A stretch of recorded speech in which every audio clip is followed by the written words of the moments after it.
አርዕስተ ዜና። ባለፉት 45 ቀናት ከ159 ሺህ ሄክታር በላይ የአፈርና ውሃ ጥበቃ ተግባራት መከናወኑን የጋሞ ዞን ግብርና መምሪያ አስታወቀም። በሰባተኛው ሀገራዊ ጠቅላላ ምርጫ ዜጎች በንቃት እንዲሳተፉ ዝግጅት መደረጉን የደቡብ ኢትዮጵያ ክልል ምክትል ርዕሰ መስተዳድር ዶክተር አበባየሁ ታደሰ ገለጹ። ከውጭ ዶናልድ ትራምፕ የኢራን ጦርነት ከታቀደ ጊዜ በፊት በአብዛኛው እየተጠናቀቀ እንደሆነ ተናገሩ። የሚሉት የሰዓቱ አበይት ጉዳዮች ናቸው።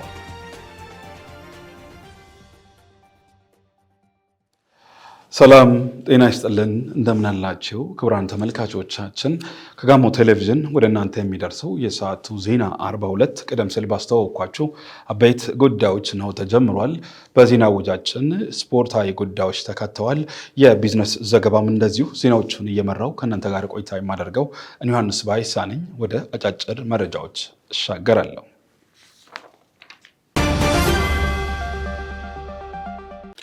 የደቡብ ኢትዮጵያ ክልል በአዲስ መልክ ከተደራጀ በኋላም ከ49 ቢሊዮን ብር በላይ ካፒታል ያስመዘገቡ 536 ፕሮጀክቶች የኢንቨስትመንት ፈቃድ ወስደው ወደ ስራ መግባታቸው ተገለጸ።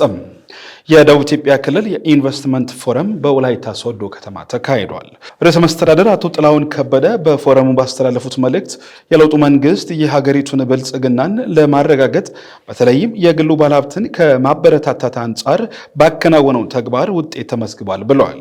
ሀገር በቀል የኢኮኖሚ ሪፎርሙ በሀገራዊ እሳቤ እንዲመራ መደረጉ በኢኮኖሚያዊ እድገት ላይም ጉልህ አስተዋጽኦ እንዲያበረክት ማድረጉንም አብራርተዋል። የክልሉ የኢንቨስትመንት ኮሚሽን ኮሚሽነር ወይዘሮ አጸዳ ይዛ በክልሉ 82.2 ቢሊዮን ብር ካፒታል ያስመዘገቡ 1826 የኢንቨስትመንት ፕሮጀክቶች እንደሚገኙ ገልጸዋል።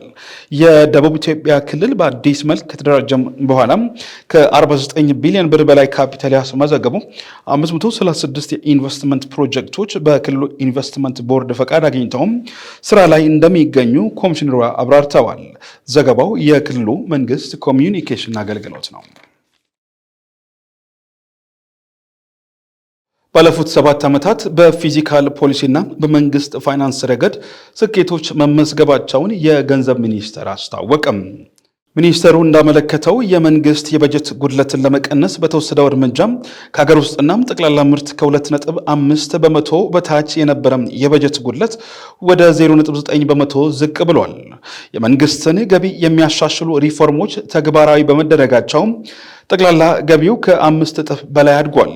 የመንግስት የውጭ አቅጣጫዎች ድህነትን ለመዋጋትና ልማትን ለማረጋገጥ እንዲውል በመደረጉ ድህነት ተኮር ወጪ ከ5 እጥፍ በላይ አድጓል።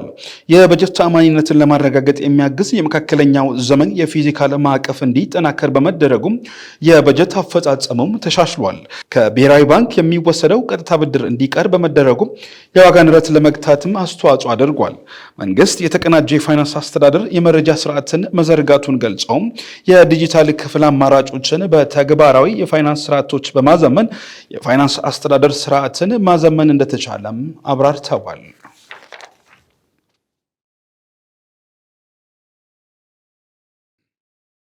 የሰብአዊነት ድጋፍ ስራን በሉዓላዊነት ማዕቀፍ ውስጥ በመምራት በኩል ተጨባጭ ውጤቶች እየተመዘገቡ መሆኑን የኢትዮጵያ አደጋ ስጋት አመራር ኮሚሽነር አምባሳደር ዶክተር ሽፈራው ተክለማርያም ገለጹ። በአሁኑ ወቅት የኢትዮጵያ አደጋ ስጋት ምላሽ ፈንድ ተደራጅተው ሀብት የማሰባሰብ ስራ በስፋት እየተከናወነ እንደሚገኝ አስታውቀዋል። ሌላኛው የመጠባበቂያ ክምችት ስርዓትን መዘርጋት መሆኑን ጠቅሰው ይህም ከቤተሰብ ጀምሮ እስከ ማህበረሰብ ደረጃ ለክፉ ቀን በበጎ ቀን መዘጋጀት በሚለው መርህ እየተከናወነ እንደሚገኝም ገልጸዋል። ለዚህ የሚረዳ ዘንድ የመጋዘን አደረጃጀቶችን በሳይንሳዊ ስሌት በፌዴራልና በክልል የመንግስት ስራ እየተከናወነ እንዳለም ነው የተናገሩት። ባለፉት 2 ዓመታት 10 ክልሎች ከፌዴራል መንግስት ምንም አይነት ሰብአዊ ድጋፍ ሳይጠብቁም በራሳቸው አቅም እንዲሸፍኑም መደረጉ ተጠቅሷል። ቀደም ሲል ለምግብ እርዳታ እህል ከውጭ ለማስገባት ይወጣ የነበረ እስከ $2 ቢሊዮን የሚደርስ ወጪም በሀገር ውስጥ ምርት መተካት መቻሉንም አስረድተዋል። በተለያዩ አካባቢዎች የሚስተዋሉ የመረዳዳት እሴቶች ወደ ተቋማዊ አሰራር በማደግ ላይ መሆናቸው ነው ኮሚሽነሯ የተናገሩት። ይህ የለውጥ ስራ የቤተሰብ ኃላፊነትና የማህበረሰብ አጋርነትን በማጠናከር የሀገርን አይበገርነትን የመገንባት ትልቅ መሰረት መሆኑን አረጋግጠዋል። የኢትዮጵያ ዜና አገልግሎት እንደዘገበው ቀጥለናል። ክቡራን ተመልካቾቻችን ከዚህ በማስከተል በዝርዝር ወደ ምንመለከታቸው ጉዳዮች ይሻገራለሁ።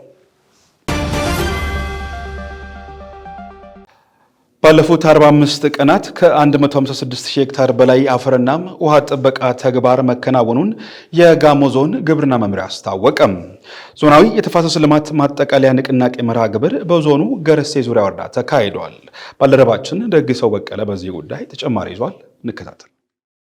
በማጠቃለያው መርሃ ግብሩ ላይ በመገኘት መልእክት ያስተላለፉት የጋሞ ዞን ግብርና መምሪያ ኃላፊ አቶ ማጌሶ ማሹሊ የምግብ ዋስትናን ለማረጋገጥ የአፈርና ውሃ ጥበቃ ስራ ትኩረት ሊሰጠው እንደሚገባም አስገንዝበዋል። ባለፉት 45 ቀናት እንደ ጋሞ ዞን በተከናወነው የአፈርና ውሃ ጥበቃ ስራ ከ1590 በላይ ሄክታር መሬት የጥበቃ ስራ መከናወኑን የገለጹት አቶ ማጌሶ በዚህም ከግማሽ ሚሊዮን በላይ የህብረተሰብ ክፍሎች መሳተፋቸውን ተናግረዋል።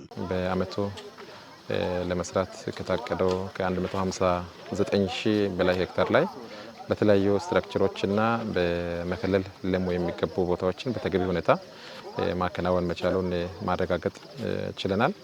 እንግዲህ ግባችን ለማሳካት ብለን ጀምረን ግን ከግብ ላይ ማሳካት ችለናል። የእቅዳችን 115% የሚያክል በተለያዩ ስትራክቸሮች በተለያዩ ቦታዎች ላይ ስራዎቹ ተከናውነዋል። ይህ ስራ እንግዲህ ባሉን በ14 ወረዳዎችና በ7 ከተማ አስተዳደሮች በድምሩ 21 መዋቅሮች ላይ ነው ሊከናወን የቻለው። በዚህም እንግዲህ ህብረተሰቡ ላደረገው አስተዋጽኦ ከልብ ነው የምናመሰግነው። ለምግብ ዋስትናችን የዚህ አስተዋጽኦ ምንድነው የሚለውን ስንመለከት እንግዲህ ምርትና ምርታማነትን ማረጋገጥ የምንችለው የለማ መሬት ላይ ቴክኖሎጂ ተጠቅመን በተሟላ ስራ ሰርተን ምርትና ምርታማነትን ስናረጋግጥ ነው። እንግዲህ የምግብ ዋስትናን ማረጋገጥ የአገሪቱን ብልጽግና ማረጋገጥ ላይ የግብርናን ድርሻ መጫወት የምንችለው ማለት ነው። አሁን እየሰራን ያለ ነው ድምር ውጤቱ ሄዶ ምርትና ምርታማነትን ለማረጋገጥ ስለሆነ አፈሩን ይዞታል። እንደገና ደግሞ የውሃ ሀብታችንም እንዲበለጽግ እድል ሰጥቷል። ይህን ተጠቅመን በልዩ ሁኔታ የድሮ ወደ በልግ ስራችን ለመግባት እንዲረዳን ነው ስራዎችን የሰራነውና እንደ ሀገር የተጀመረውን በምግብ ራስን ለመቻል የሚደረገው እንቅስቃሴ የታለመለትን ውጤት ያመጣ ዘንድ የተፋሰስ ስራ አማራጭ የሌለው ተግባር መሆኑን አንስተው እንደ ጋሞ ዞን በተከናወነው የአፈርና ውሃ ጥበቃ ስራም ተጨባጭ ውጤቶች መመስገባቸውን አመላክተዋል። ይህ ስራ የቅርብ ጊዜ ስራ አይደለም።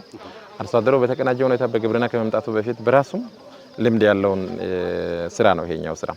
ስለዚህ በሂደት ደግሞ በጥናት የአፈርና ውሃ ጥበቃ ስራ እንዲሰራ ታወጆ ላለፈው ረዘም ያለው ጊዜያት በተሰራው ስራ ደጋማ አካባቢዎች ላይ ሁሌ ታጥበው የሚመጣው አፈር በየቦታው መርጋት ችሏል ማለት ነው። ከዚህ የተነሳ መርጋት ባልቻለ ቦታ ላይ ሸለቆ የተፈጠረባቸው ቦታዎች ላይ ጋሊ የተፈጠሩ ቦታዎች ላይ ማልማት አይቻልም ሰብልን። አሁን ሰብል ወደ ማልማት ደረጃ ተራሮችን እየታጠቡ የሚሄዱ ተራሮችን ተይዞ የአፈር ለምነት እንዲጨምር እርጥበት እንዲጨምር በማድረግ የፍራፍሬ ሀብት ልማት ስራዎቻችን በተራሮች ላይ የተሰሩበት እንደገና የእንስሳት መኖ በተገቢ ሁኔታ የተተከለበት ከዚህም ተነስቶ በእንስሳትም በሰብልም ከፍተኛ ውጤት መምጣት መቻሉን ከደጋ እስከ ቆላ ባለው አካባቢ ላይ ማረጋገጥ መቻሉን ማንሳት ይቻላል ማለት ነው። የአፈርና ውሃ ጥበቃ ስራ የተደረገባቸውን ስፍራዎችን ከሰውና ከእንስሳት ንክኪ ነፃ የማድረግ ተግባር የሁሉም ኃላፊነት ሊሆን ይገባል ያሉት የገረሴ ዙሪያ ወረዳ ፖለቲካና ህዝብ ግንኙነት ኃላፊ አቶ ጉራራ ጎንደሬ ናቸው። ወረዳ ደግሞ 29 ተፋሰሶች አሉ። 29 ተፋሰሶች 8781 ሄክታር ለማልማት አቅደን 29 ተፋሰሱን በሙሉ 8939 ሄክታር ማልማት ችለናል። መንግስት ደግሞ ትኩረት ከሰጠት ውስጥ አንዱ ጠረጴዛማ እርከን ነው። እሱንም ከ100% 99% ፈጽመናል።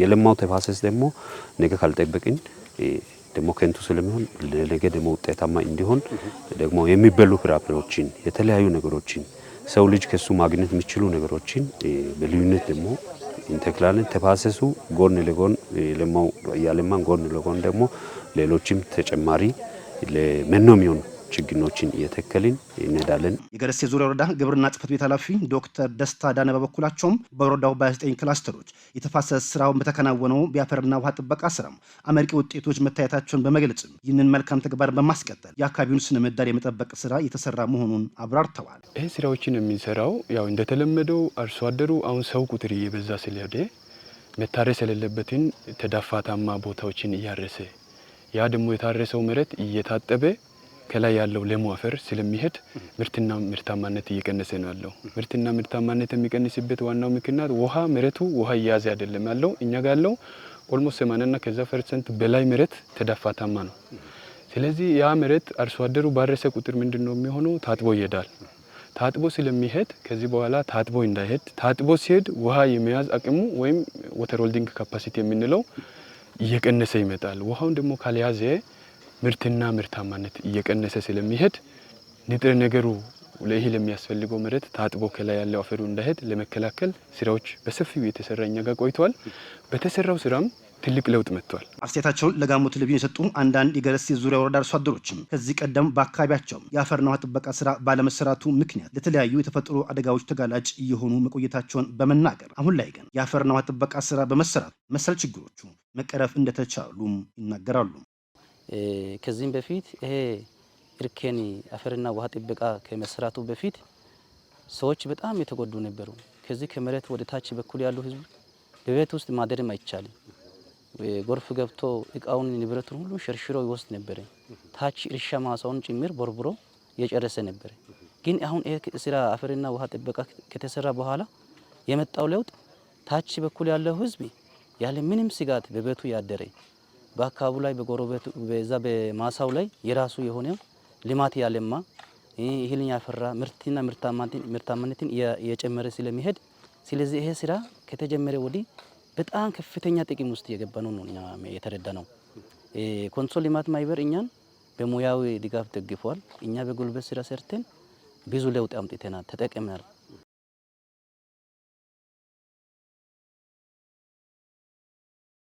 በሰባተኛው ሀገራዊ ጠቅላላ ምርጫ ዜጎች በንቃት እንዲሳተፉ ዝግጅት መደረጉን የደቡብ ኢትዮጵያ ክልል ምክትል ርዕሰ መስተዳድር ዶክተር አበባየሁ ታደሰ ገለጹ። በደቡብ ኢትዮጵያ ክልል አርባ ምንጭ ክላስተር የብልጽግና ፓርቲ ማኒፌስቶና የምርጫ ምልክት ማስተዋወቅ መርሃ ግብር ተካሂዷል። ለከበቡሽ ብርሃኑ ዘገባ ንጋቷ ይሳቅ።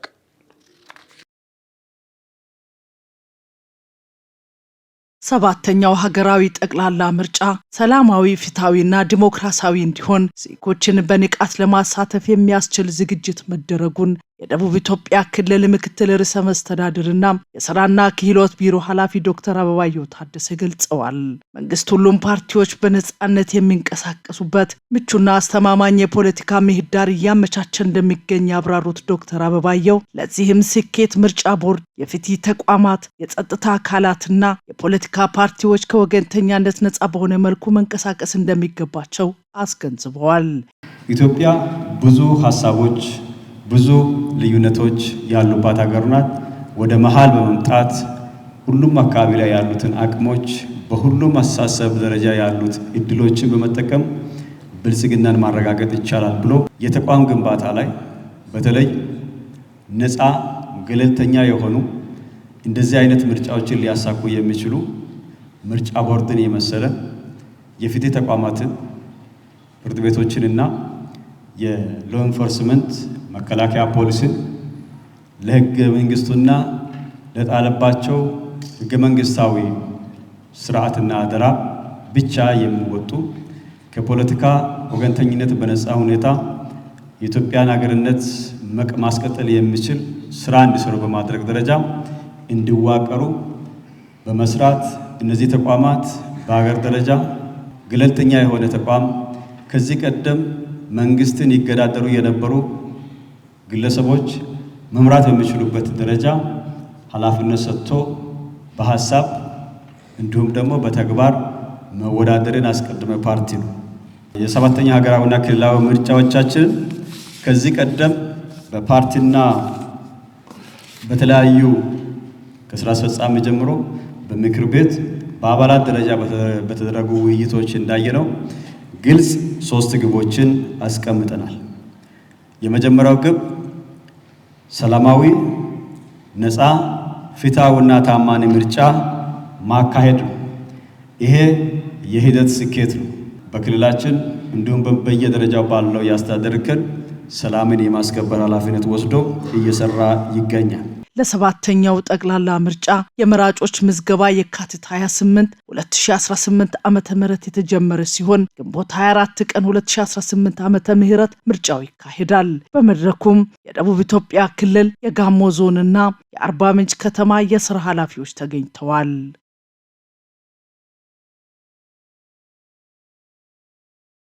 ሴቶች በማህበራዊ ኢኮኖሚያዊና ፖለቲካዊ ዘርፍ ላይ ያላቸውን ሚና እንዲያሳድጉ ጥሪ ቀረበ። የኃይሌ ሪዞርት አርባ ምንጭ ማኔጅመንት አባላት እና ሰራተኞች ዓለም አቀፍ የሴቶች ቀንን አክብረዋል። ባልደረባችን የአምላክነሽ ተረፈ በዚህ ጉዳይ ተጨማሪ ይዛለች። እንከታተል። ዓለም አቀፍ የሴቶች ቀን በኃይሌ ሪዞርት አርባ ምንጭ ተከብሮ ውሏል። የጋሞ ዞን ሴቶችና ማህበራዊ ጉዳይ መምሪያ ኃላፊ ወይዘሮ ምህረት ኩንታ የዕለቱ መከበር በሴቶች ላይ ይደርስ የነበረውን ተጽዕኖ ከመከላከል ባሻገር የሀገርን ሁለንተናዊ እድገት ለማስቀጠል አጋዥ ነው ብለዋል። ቀኑን ከመዘከር ባለፈ ሴቶች በማህበራዊ ኢኮኖሚያዊና ፖለቲካዊ እንቅስቃሴ ያላቸው ሚና እንዲያሳድጉም ጥሪ አቅርበዋል። እንደዚህ አይነት ታላቅ ቀን መከበሩ ዓላማው ሴቶች ሁለንተናዊ የሆነ እድገት በአንድ ሀገር ላይ እንዲኖራቸው ለማስቻልም የታለመ ነውና በየጊዜው በየአመቱ ይሄ ከመድረክ ከመርሃ ግብር ያለፈ እውነተኛ የሆነ የሴቶችን ማህበራዊ ኢኮኖሚያዊና ፖለቲካሊ ተጠቃሚነታቸውን ለማረጋገጥ ለማስቻልም ነው። እንደ ተቋም ኃይሌ ሪዞርትን ከልብ እናመሰግናለን። የሴቶችን ቀን እጅግ በሚደንቅ መንገድ ሴቶች ለአንድ ሀገር እድገት ያላቸውን አስተዋጽኦ እንዲያውቁ በእንደዚህ አይነት መንገድ መከበሩ ትልቅ አስተዋጽኦ ስላለው እኔም እጅግ እያመሰገንኩ ሴቶችም ደግሞ በያሉበት በተሰማሩበት የስራ መስክ ያላቸውን ሚና በደንብ አስምረው ባላቸው የስራ መስክ ውጤታማ እንዲሆኑ ለሀገር እድገት አስተዋጽኦአቸውን በትልቅ አሻራ እንዲያሳዩ አደራ እላለሁኝ። የአርባ ምንጭ ከተማ ሴቶችና ማህበራዊ ጉዳይ መምሪያ ኃላፊ ወይዘሮ አብነት ተስፋዬ የሴቶች ቀን በሴቶች ዙሪያ ይነሱ የነበሩ ያልተገቡ ትርክቶችን ያደሰ እንደሆነ ተናግረዋል። በተሰማሩበት መስክ ተግተው ውጤታማ የሆኑ ሴቶችን አርአያነት በመከተል በሁሉም ዘርፍ ውጤታማ መሆን እንደሚቻልም ወይዘሮ አብነት ተናግረዋል። ይሄ የሚከበረው የሴቶች ቀን የሚከበረው ዝም ብሎ ለመርሃ ግብር አይደለም። በብዙ ተጋድሎ በብዙ ደም መፋሰስ የመጣ የእኩልነት ጥያቄ ነው። ሴቶች በሁሉም ተግባር ላይ ጠንካራዎች ነን። ያንን ጥንካሬያችን ደግሞ እርስ በርስ በመተጋገዝ በመተባበር ለለውጥ ማምጣት አለብን። ዝም ብሎ የመርሃ ግብርና ቀኑን እያሰብን የምናሳልፍበት ሳይሆን ቀኑን በጥንካሬያችን በተጋድሎ የመጣውን በጥንካሬ እያስመዘገብን መሄድ እንዳለብን ነው ማምነው።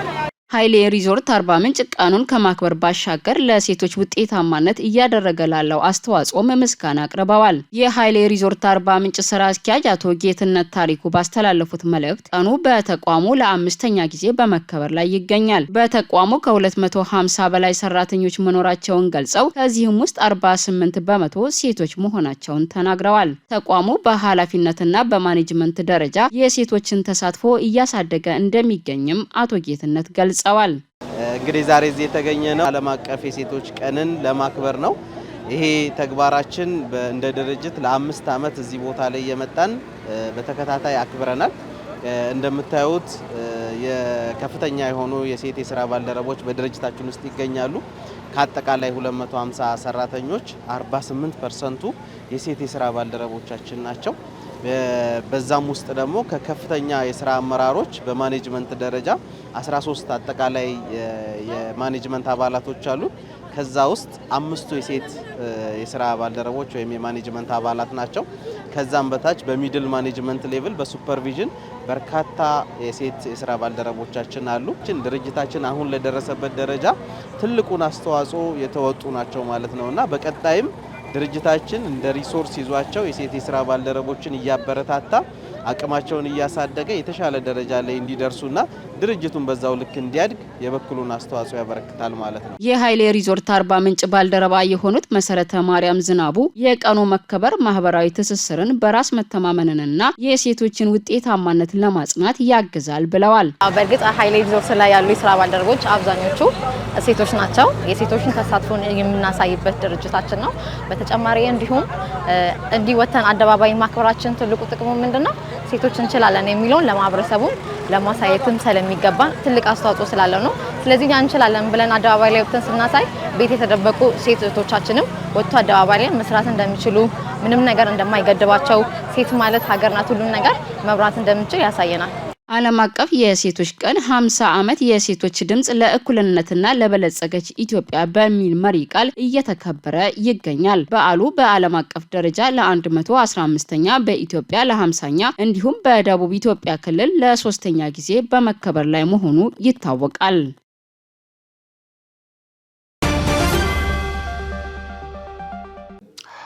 ክቡራን ተመልካቾቻችን ከጋሞ ቴሌቪዥን ለሰዓቱ ወደ እናንተ ሲደርሱ የነበሩ ዜና 42 አሁንም እንደቀጠሉ ነው። ከዚህ በማስከተል ከውጭ ወደምንመለከታቸው ጉዳዮች ይሻገራለሁ። ዶናልድ ትራምፕ የኢራን ጦርነት ከታቀደው ጊዜ በፊት በአብዛኛው እየተጠናቀቀ እንደሆነ ተናገሩ። የፕሬዝዳንቱን ንግግር ተከትሎም የነዳጅ ዋጋ ቅናሽ ማሳየቱም ተገልጿል። የኢራን አብዮታዊ ዘብ በበኩሉ የጦርነቱ መጠናቀቅ የምትወስነው ቴህራን ናት ሲሉም ገልጸዋል። ባልደረባችን አብርሃም አዶ የቢቢሲን ትንታኔ እንደሚከተለው ዳሶታል። ተከታተል እንመለስ። ዶናልድ ትራምፕ ለቢቢሲ አሜሪካ የሚዲያ አጋር ሲቢኤስ ኒውስ ጦርነቱ በአብዛኛው በጣም እየተጠናቀቀ ነው ብዬ አስባለሁ ብለዋል። አሜሪካ ከተያዘለት ጊዜ በጣም ቀድማለች በማለት ኢራን የባህር ኃይል፣ የመገናኛ አገልግሎት፣ የአየር ኃይል የላትም ሲሉ አክለዋል። ሚሳኤሎቻቸውም ብትንትናቸው ወጥተዋል ብለዋል። ትራምፕ ጦርነቱ በቅርቡ ሊጠናቀቅ ይችላል ብለው ያስቡ እንደሆነ ተጠይቀው በአእምሮዬ ውስጥ ያለው ማጠናቀቅ የሚለው ነው በማለት መልሰዋል። ዋይት ሃውስ ቀደም ሲል 10 ቀን ሞላው የመካከለኛው ምስራቅ ጦርነት ከአንድ ወር በላይ ሊቆይ እንደሚችል አመልክቷል። ዶናልድ ትራምፕ ጦርነቱ በቅርቡ እንደሚጠናቀቅ ከተናገሩ በኋላ የነዳጅ ዋጋ ቅናሽ አሳይቷል።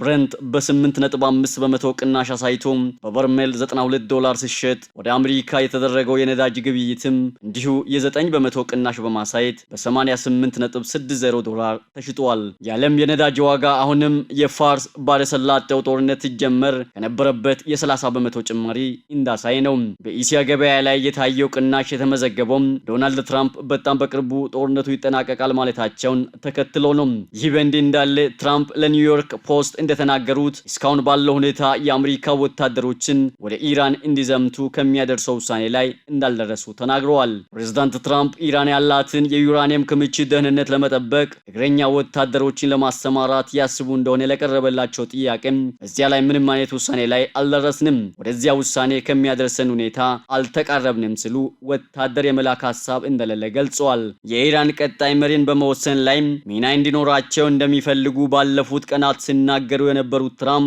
የኢራን የሊቃውንት ቡድን የቀድሞ ሟቹን ጠቅላይ መሪ ልጅ ቦታውን እንዲይዝ በመምረጡ ደስተኛ እንዳልሆኑ ተናግረዋል። የኢራን ጠቅላይ መሪ ቦታን በአሜሪካና በእስራኤል ጥቃት የተገደሉት አያቶላ አሊ ሐሜኒ ልጅ መረከባቸውን ተከትሎም በዋና ከተማዋ ቴህራን የድጋፍ ሰልፍ ተደረገ።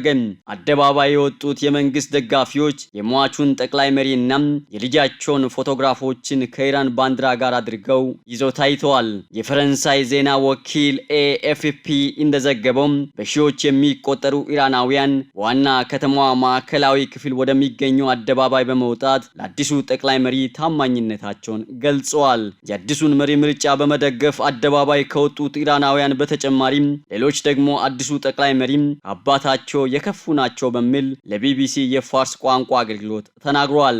ኢራን ዓለም አቀፍ መገናኛ ብዙሃን ወደ አገሯ ገብተው እንዳይዘግቡ ጥብቅ የቪዛ ቁጥጥር ስለሚታደርግ በአገሪቱ ውስጥ ያለውን ሁኔታ ለማወቅ የሚያስችሉ መረጃዎች ማግኘት አዳጋች ነው። በሌላ በኩል በቴህራን የአዲሱን የበላይ መሪ መመረጥ በማስመልከት ድጋፋቸውን ለመግለጽ አደባባይ ለወጡ ኢራናውያን የኢራን አብዮታዊ ዘብ የአሜሪካ ፕሬዝዳንት ዶናልድ ትራምፕ ጦርነቱ በቅርቡ ያበቃል ሲሉ ለሰጡት አስተያየት ምላሽ ሰጠ። አብዮታዊ ዘቡ በመግለጫው የጦርነቱን ፍጻሜ እንወስናለን በማለት በመካከለኛው ምስራቅ ከተጀመረ 11ኛ ቀኑ ላይ የሚገኘውን ጦርነት የሚያበቃበትን ሁኔታ የምትወስነው ቴህራን መሆኗን ገልጿል። አብዮታዊ ዘቡ የእስራኤልና የአሜሪካ ጥቃት የሚቀጥል ከሆነ 1 ሊትር ነዳጅ ከቀጠናው እንዲወጣ ቴህራን አትፈቅድም ሲል በመግለጫው ማስጠንቀቁን ሮይተርስ ዘግቧል።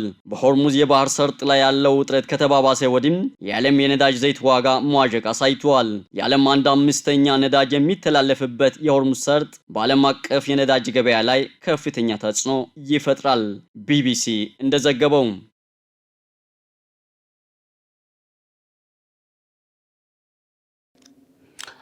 በአሜሪካንና እስራኤል ጥቃት የተገደሉት የኢራኑ አያቶላ አሊ ሄማኒ ሁለተኛ ልጅ የሆኑት ሞሽታባ ሄማኒ አባታቸውን በመተካት የሀገሪቱ ጠቅላይ መሪ እንዲሆኑ ተሹመዋል። አዲሱ የኢራን ጠቅላይ መሪ ሞሽታባ ሄማኒ ማን ናቸው? መስፍን ባንጃው ተከታዩን ዘገባ አዘጋጅቷል። እንከታተል።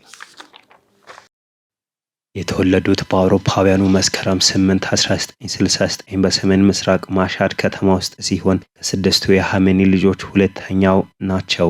የሁለተኛ ደረጃ ትምህርታቸውን በዋና ከተማዋ ትህራን ውስጥ በሚገኘው ሃይማኖታዊ አላቢ ትምህርት ቤት ተከታትለዋል። ሞጀታባ በ17 ዓመታቸው በኢራን ኢራቅ ጦርነት ወቅት ለበርካታ አጫጭር ጊዜያት በሀገራቸው ጦር ውስጥ አገልግለዋል ሲሉ የኢራን መገናኛ ብዙሃን ዘግበዋል። በሁለቱ ሀገራት መካከል ለ8 ዓመታት የዘለቀው ደም አፋሳሽ ጦርነት የኢራን አገዛዝ ኢራቅን ይደግፉ በነበሩት በአሜሪካና በምዕራባውያን ላይ ያለውን ጥርጣሬ የበለጠ እንዲያጠናክር አድርጎታል። በ1999 ሞጀታባ የሺያ ሃይማኖታዊ ትምህርታቸውን ለመቀጠል ቆም ወደ ተባለችው የሺያዎች ቅድስት ከተማ አቅንተዋል። ከዚያም መልስ እስካሁን ድረስ የሃይማኖት አባቶችን ልብስ የሚለብሱ ሲሆን በለጋ ዕድሜያቸው ሊከታተሉት የሚገባውን ሃይማኖታዊ ትምህርት በ30 ዓመታቸውን ለመከታተል ለምን እንደወሰኑም አይታወቅም።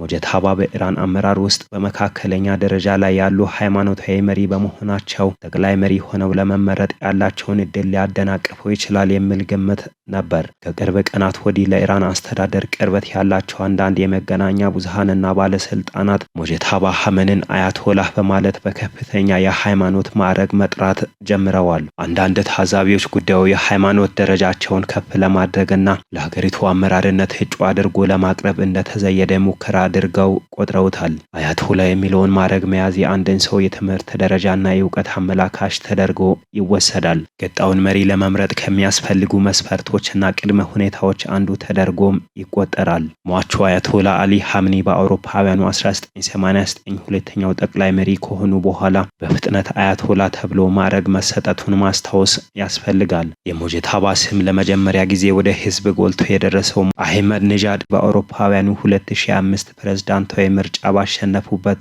ወቅት ነው። የለውጥ አራማጁ የጩ ማሃዲ ካሮቢ ለጠቅላይ መሪ አያቶላ ሐምኒ በጻፉት ግልጽ ደብዳቤ ልጃቸው ሞጀታባ በአብዮታዊ ዘበና ባሲጂ በሚባለው መንግስታዊ ሚሊሻ አማካኝነት አህመድ ነጃድ እንዲያሸንፉ ለሃይማኖት ቡድኖች ገንዘብ በመስጠት በድምፅ አሰጣጡ ላይ ጣልቃ ገብተዋል ሲሉ ከሰዋቸዋል። ከ4 ዓመታት በኋላ ሞጀታባ ተመሳሳይ ክስ ገጥሟቸዋል። አህመድ ነጃድ ዳግም መመረጥ በመላ ሀገሪቱ አረንጓዴ ንቅናቄ በመባል የሚታወቀውን ህዝባዊ ተቃውሞ ቀስቅሷል። አንዳንድ ተቃዋሚዎች ሞጀታባ አባታቸውን በመተካት በኢራን ጠቅላይ መሪ ሆነው ሊተኩ ይችላሉ የሚለውን ሐሳብ የሚቃወም መፈክሮችን አሰምተዋል። በወቅቱ ምክትል የሀገር ውስጥ ጉዳይ ሚኒስትር የነበሩት ሙስጣፋ ታጂዛዴ ውጤቱን የምርጫ መፈንቅለ መንግስት ሲሉ ገልጸውታል። ይህንን ተከትሎ ለ7 ዓመታት የታሰሩ ሲሆን ይህም የሞጀታባ ሐመኒ ቀጥተኛ ፍላጎት እንደሆነ ተናግረዋል። የለውጥ አራማጆች የሚባሉት መር ሁሴን ሙሳቢ እና ማሃዲ ካሮቢ ከአውሮፓውያኑ 2009 ምርጫ በኋላ በቁም እስር ላይ ቆይተዋል። የካቲት 2012 ላይ ሞጀታባ ከሙሳቢ ጋር ተገናኝቶ ተቃውሟቸውን እንዲያቆሙ አሳስባቸዋል ሲሉ የኢራን ምንጮች የቢቢሲ የፋሪስ ቋንቋ አገልግሎት ለሆነው ቢቢሲ ፐርሺያ ገልጸዋል። ብዙዎች ሞጀታባ ከተሾሙ የአባታቸውን ጠንካራ ፖሊሲ እንደሚያስቀጥሉ ይጠብቃሉ። አንዳንዶች ደግሞ አባታቸውን እናታቸውንና ምስታቸውን በአሜሪካና በእስራኤል ጥቃት ያጡ ሰው ለምዕራባውያን ጫና እንደማይንበረከኩ ያምናሉ።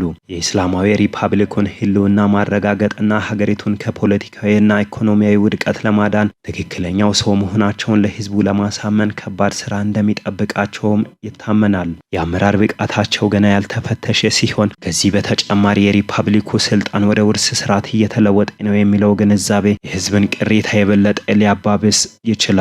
ሞጀታባ ከተመረጡ የእስራኤል ኢላማ ይሆናሉ። የእስራኤል መከላከያ ሚኒስትር እንደተናገሩት ማንኛውም የአያቶላ ሐመኒ ተተኪ ኢላማቸው ይሆናል። ዘገባው የቢቢሲ ነው።